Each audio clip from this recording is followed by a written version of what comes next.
Olá pessoal, estamos indo para mais um episódio do nosso podcast Entre Jalecos e hoje eu quero dar as boas-vindas para Lívia Sesconeto, uma acadêmica da 12ª fase. Seja muito bem-vinda. Obrigada, Pini. A Lívia é uma das acadêmicas que eu acompanho nas redes sociais e vejo tanto que é protagonista, tanto na parte acadêmica como na parte digital. E antes de a gente adentrar na nossa conversa, quem é a Lívia antes da acadêmica de medicina, da pessoa que a gente vê nas redes sociais?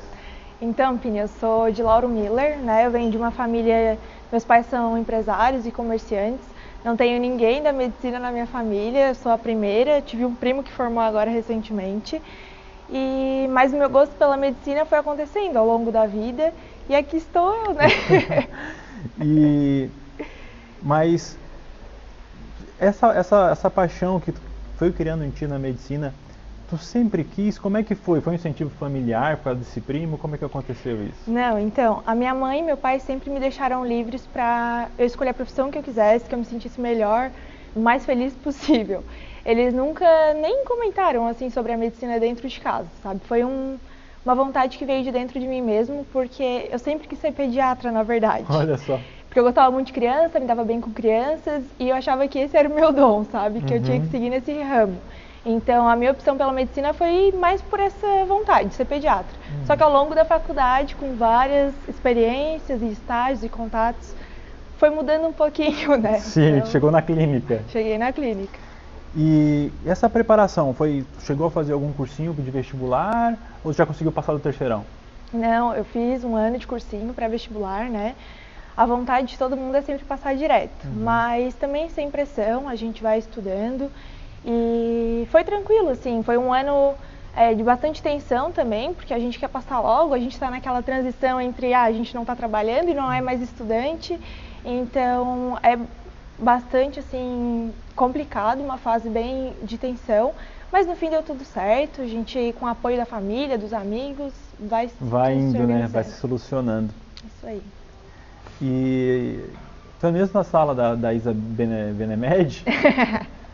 É, né? Sou da mesma sala. E a gente estava comentando que vocês entraram num momento delicado, né, do mundo todo, que foi a pandemia. Tu acha que, como é que foi que vocês enfrentaram isso? Tu acha que teve alguma dificuldade e conseguiram tirar por menos? Eu acho que todo mundo nessa fase enfrentou uma certa dificuldade, né? Porque a gente teve que se adaptar muito a esse novo mundo. A gente entrou, teve uma semaninha e meia assim, de aula e logo a gente passou tudo para a parte remota. E foi bem complicado inicialmente, mas depois tudo é questão de se adaptar, né? Então a gente foi se adaptando, a gente perdeu algumas coisas importantes da faculdade, mas nada que a gente não conseguiu repor ao longo, né?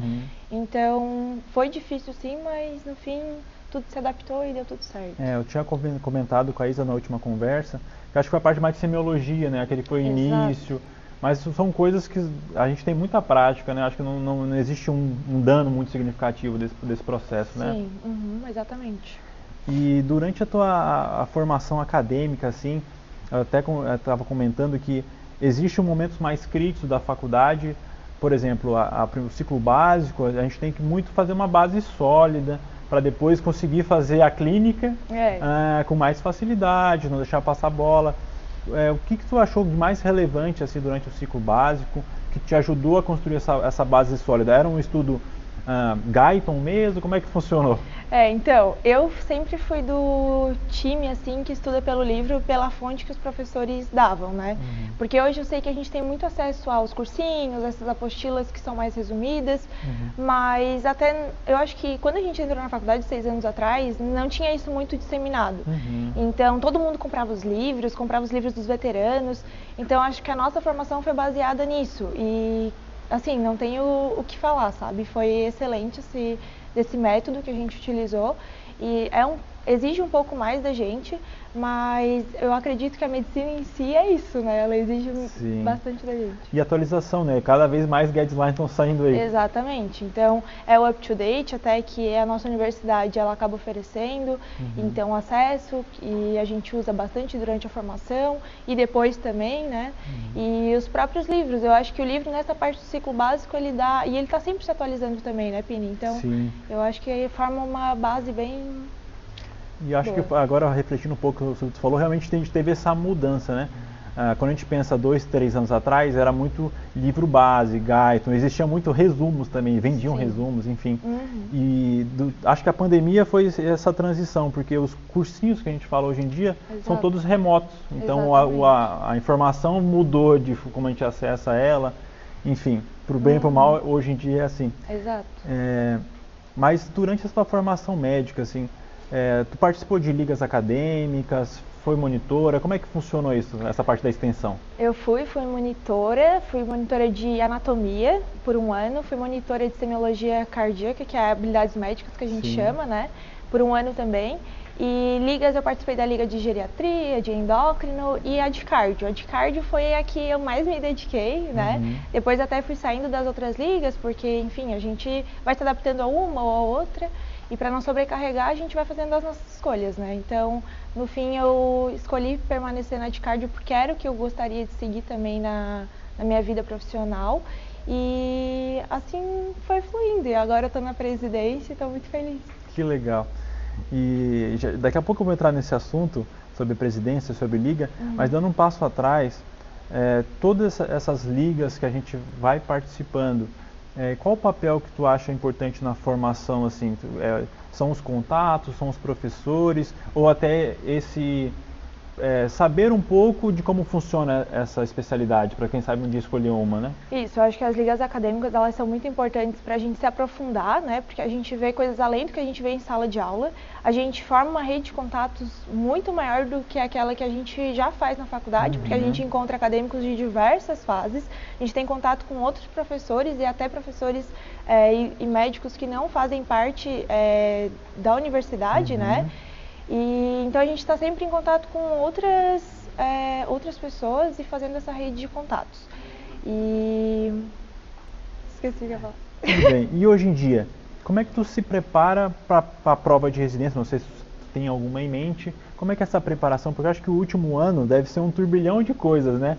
Primeiro, tá chegando a formatura, dá aquele medinho de quando tu vai prescrever qualquer coisa, tu fala, poxa, daqui 2 meses sou eu. Como é que funciona isso? Dá um frio na barriga, eu acho que todo mundo passa por isso, é uma pressão, uma tensão também, é um medo, tudo muito misturado, é uma ansiedade de querer estar lá já, e é um mix de emoções, é bastante pressão também, eu acho que a pressão é mais da gente mesmo com a gente, mas acho que as coisas vão fluir naturalmente, sabe? Eu converso com os meus amigos, assim, os colegas, que depois que a gente entra no internato, muita coisa vai solidificando, né? Então, antes de a gente entrar no internato, a gente não tem muita essa noção. A gente fica com medo, meu Deus, como que eu vou ser médico? Parece que eu não sei nada. Ainda tem um pouco dessa sensação, mas a gente se sente já um pouquinho mais seguro.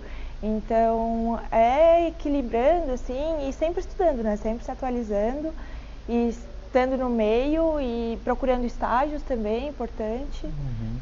Eu acho que sempre falam daquela alusão, né? Quando a gente entra na residência, o tanto, se tivesse uma curva de aprendizado exponencial, assim, fala que é muito mais. Eu acho que o acadêmico do ciclo básico vai notar isso também, que quando a gente entra no internato, eu vejo que a curva de aprendizado é muito maior, né? Os erros práticos, a gente aprende e consegue concretizar muito mais o conhecimento. Eu acho que foi isso que tu acabou de compartilhar com a gente. Exato, isso mesmo. E como é que é essa tua preparação? Tu chegou a contratar algum cursinho, tá por conta? Sobre a preparação, ano passado, no primeiro ano do internato, eu já sabia que eu queria clínica médica, né? Já penso na cardiologia já tem um tempo. Então, eu acho que para tu pensar na tua preparação, tu já tem que ter um norte, né? Pelo menos se tu quer cirurgia ou clínica, acho que esse já é um ponto, divisor, né? Exato, já é bem importante ter isso em mente. E eu comecei a fazer cursinho, mas eu não comecei com aquela pressão, sabe? Eu, vou experimentar, vou ver se eu acho que é bom ou não. Então me adaptei ao cursinho, não levei naquela pressão de, eu vou bater metas e vou fazer muitas questões. Fui levando conforme o internato ia permitindo também, porque eu queria muito me dedicar ao internato, aos estágios, né? E aí esse ano foi onde a água bateu mais na bunda e eu pensei, não, esse ano vamos com tudo, né? Eu sei que, claro, o internato é muito importante também, a gente está ali em contato, mas a preparação para a residência no último ano, ela é muito mais pesada. Então, porque é a pressão, tu começa a estudar mais e tu vê que não tá fluindo tão bem como tu esperava, tu vai quebrando a cara nesse meio tempo, mas isso tudo faz parte do processo. E eu tô fazendo mentoria também, residência, porque eu acho que auxilia. Acho que a preparação não é só sobre tu estar, enfim, tu ir bem nos aceitos e fazer as tuas correções. Acho que também exige de um preparo psicológico, então tem mentorias que elas oferecem esse tipo de trabalho, né? A gente fala sobre, eu sempre pergunto isso, mas não tentando já incitar isso nas pessoas, mas eu acho que conversando com um médico uma vez, o pneumoloísta, e ele disse que tem que fazer residência quando faz sentido pra gente, né? Então, com a Isa e com as outras pessoas que eu conversei já, acho que você faz sentido pra ti, tu tá no momento oportuno, essa pressão às vezes talvez até relaxa um pouco melhor do que alguém que precisa passar, né? Acho que não é o nosso caso, dá pra ele levar mais tranquilo. Exatamente. E geralmente as pessoas, nos primeiros anos de faculdade, né, aceitam tudo igual tu já falou, né, já fez todos os tipos de ligas acadêmicas e vão começando a se identificar e fechar esse funil para quando chega mais no fim da faculdade, fazer o que mais gosta, o que mais se identifica. E agora, na reta final, tu conseguiu pegar agora a presidência da Liga Acadêmica de Cardiologia, que não é fácil ser presidente de liga, a gente vai te ouvir e vai saber o tanto que é complicado. Como é que está sendo? Tu já chegou a ser presidente antes ou é a primeira vez? É a primeira vez.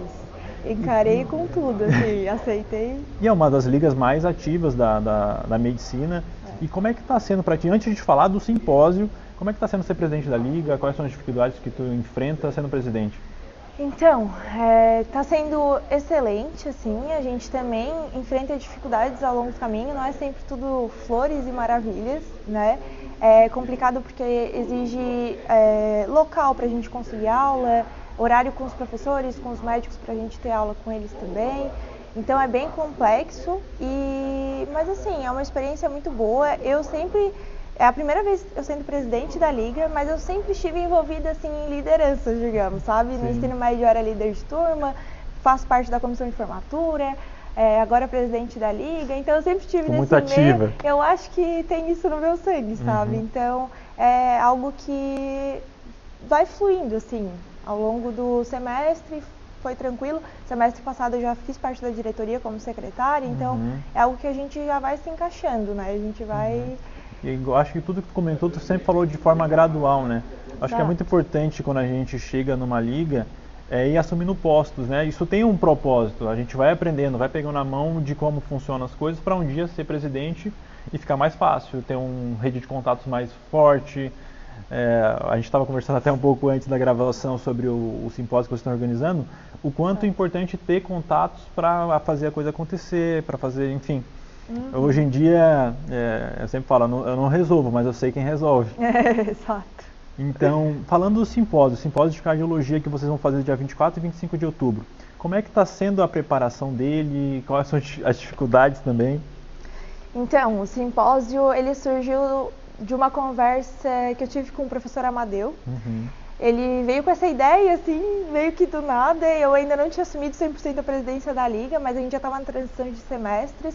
E eu já tinha essa vontade. Quando eu pensava em ser presidente da liga, eu pensava, a gente precisa deixar um legado, a gente precisa fazer alguma coisa, enfim, que vai engrandecer a liga, sabe? Sim.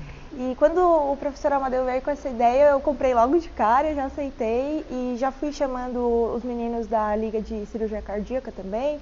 Já convoquei a Isadora, que é a vice-presidente da Liga, para juntas a gente conseguir dar andamento nesse projeto. E é bastante assim trabalhoso também, né? Nada é simples, mas todo mundo vai se apoiando, vai se ajudando. O simpósio ele vai contar com vários profissionais da área da cardiologia, tanto da cirurgia cardíaca quanto da clínica, né? E a gente está trazendo profissionais de fora também, a gente está contando com diversos apoiadores e vai ser um evento muito show, assim, é o primeiro que a gente está fazendo e a gente conta com a participação de todos, né? Exato. A Lívia não falou aqui, mas o quanto fazer um evento é difícil.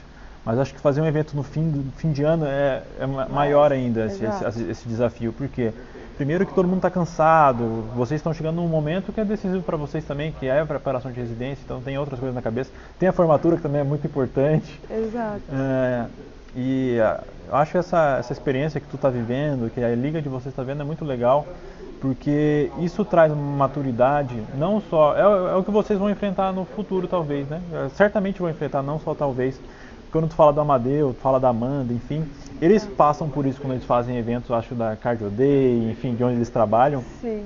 E acho que isso para os acadêmicos que estão vindo é muito importante desde cedo entrar nas ligas acadêmicas, participar desse movimento estudantil.